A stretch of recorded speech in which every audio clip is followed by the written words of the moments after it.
I think everything got challenged.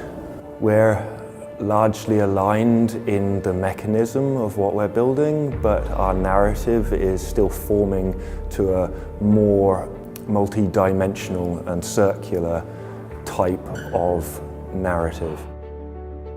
I think the pressure cooker widened perspectives on how we're thinking. Sure, we're building a mechanism that can be used in multiple ways, but when you look at those things, the pressure cooker helped in increasing the number of frames to apply to a mechanism.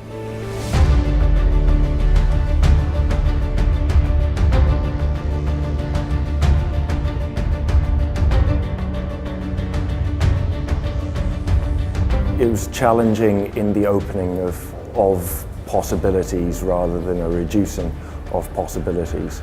So there was a lot of challenging about any given assumption that was possibly there, which every narrative has built into it.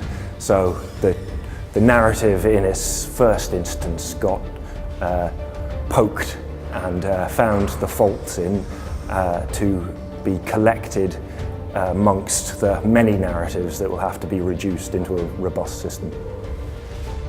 But the new version of Giveth will be signalling the directions that we should take things in, as well as the directions we should not take things in an integrated and dualistic fashion.